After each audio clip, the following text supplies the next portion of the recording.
আবার নতুন করে এই ব্যাংক ইসলামী ব্যাংক বাংলাদেশের নতুন চেয়ারম্যান নিয়োগ এবং ব্যাংকটির বর্তমান পরিস্থিতি নিয়ে সংসদে বিরোধী দলীয় উপনেতা আব্দুল্লাহ মোহাম্মদ তাহের অভিযোগ করেন, এসালম গ্রুপ অতীতে ২৬টি ভুয়া কোম্পানি গঠন করে ইসলামী ব্যাংক থেকে ১,২৫,০০০ কোটি টাকা সরিয়েছে। সরকার আবারও ব্যাংকটিতে বিতর্কিত ব্যক্তিদের বসিয়ে জনগণের টাকা লুটপাটের নতুন ব্যবস্থা করেছে। গভর্নমেন্ট বিতর্কিত লোকদেরকে সেখানে বসিয়ে এখন যে পরিমাণ কিছু টাকা আছে জনগণের টাকা, সে টাকাকেও কিভাবে লুটপাট করা যায় সেরকম উদ্যোগ গ্রহণ করছে বলে আমি দেখছি। আমাদের দাবিটা অরিজিনাল মার্কে ফেরত দিতে হবে এবং যেভাবে সুস্থভাবে চলছিল সেটাকে অব্যাহত রাখার জন্য চেষ্টা করতে হবে, নাহলে গ্রাহকরা আন্দোলন করবে, স্টেট ব্যাংকের পক্ষে যা আছে তারা আন্দোলন করবে এবং দেশে একটা বড় ধরনের আনরেস্ট হওয়ার সম্ভাবনা আছে। জবাবে স্বরাষ্ট্রমন্ত্রী বলেন, জাতীয় নির্বাচনের আগে ভোট দেওয়ার শর্তে এই ব্যাংক থেকে আরডিএস প্রকল্পের নারী সদস্যদের বিশেষ ঋণ দেওয়া হয়েছে।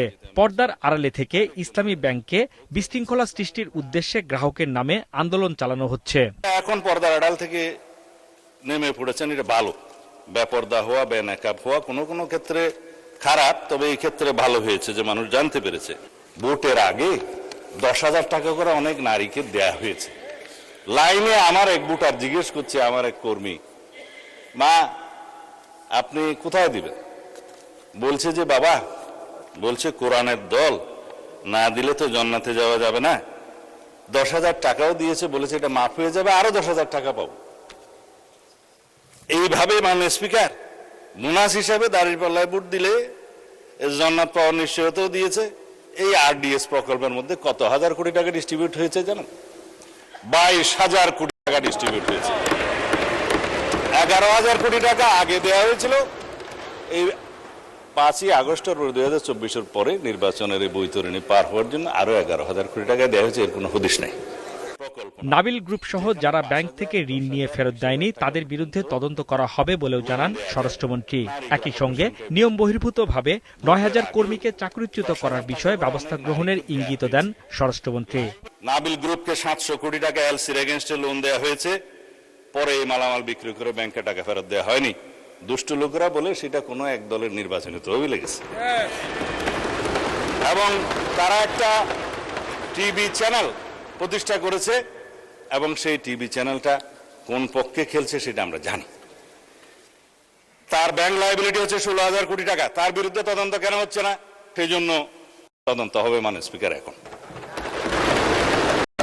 লান্তাবুর গ্রুপকে হেড অফিসের অ্যাপ্রুভেল ছাড়া নির্বাচনের আগে 40 কোটি টাকা লোন দেওয়া হয়েছে, যার কোনো সদুত্তর নাই। এগুলো তদন্ত হবে মাননীয় স্পিকার। গভর্নমেন্টের সময় দখলদারিত্ব এবং মব সৃষ্টির একটা পায়তারা যে ছিল সেগুলোরও তদন্ত করা হবে।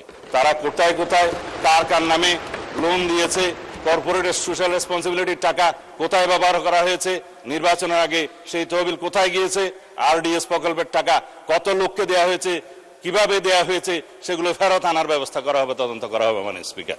জবাবে বিরোধী দলীয় নেতা ও জামায়াতে ইসলামের আমির ডাক্তার শফিকুর রহমান বলেন, ইসলামী ব্যাংক থেকে কোনো অনৈতিক সুবিধা নেয়নি জামায়াতে ইসলামী।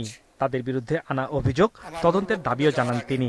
আরডিএস প্রকল্প কোনো দলের নয়, কোনো ধর্মেরও নয়। আমি নিজে বোর্ডে ছিলাম, আমি জানি এখানে বিভিন্ন ধর্মের মানুষ এখান থেকে বেনিফিশিয়ারি। এখানে দল ধর্ম দেখা হয় না। উনি কত 11,000 কোটি টাকার একটা রেফারেন্স দিয়েছেন। কে নিয়েছে এটা? আমি, আমার সহকর্মীরা? যদি এরকম হয়, দলের ফান্ডে যদি 1 টাকাও আসে, আমি বলবো সার্চ লাইট দিয়ে এটা তালাশ করে। ইসলামী ব্যাংক নিয়ে রাজনীতি হচ্ছে, যা ব্যাংকটি ও দেশের অর্থনীতির জন্য সুফল বয়ে আনবে না বলে সংসদে জানান অর্থমন্ত্রী। ইসলামিক ব্যাংক শুধুমাত্র একটা ব্যাংক নয়, এটা একটা ইকোসিস্টেম। সঠিকভাবে বলেছে, ইট ইজ অ্যান ইকোসিস্টেম। এই ব্যাংকটাকে ঘিরে যে রাজনৈতিক কর্মকাণ্ড চলছে মাননীয় স্পিকার, এই ব্যাংকটিকে ঘিরে যে সুবিধাবাদী রাজনীতিতে অর্থায়নের যে প্রক্রিয়া চলছে, এটা শুধু ব্যাংকের মধ্যে সীমাবদ্ধ নয়, এটা রাজনীতির মধ্যে ঢুকে পড়েছে। এবং আমি বিশ্বাস করি এই ইকোসিস্টেম থেকে আমাদেরকে বেরিয়ে আসতে হবে। এর আগে এক প্রশ্নের জবাবে অর্থমন্ত্রী জানান, আগামী ২৬-২৭ অর্থ বছরে বাজেটে নারী ও তরুণ উদ্যোক্তা তৈরি করতে ৪০০ কোটি টাকা বরাদ্দের প্রস্তাব করা হয়েছে। সেই জায়গায় পরিবর্তনটা আনছে। হাসনাইন তানভীর, মাছরাঙা সংবাদ, ঢাকা। সেই প্রক্রিয়াটা বাংলাদেশ ব্যাংক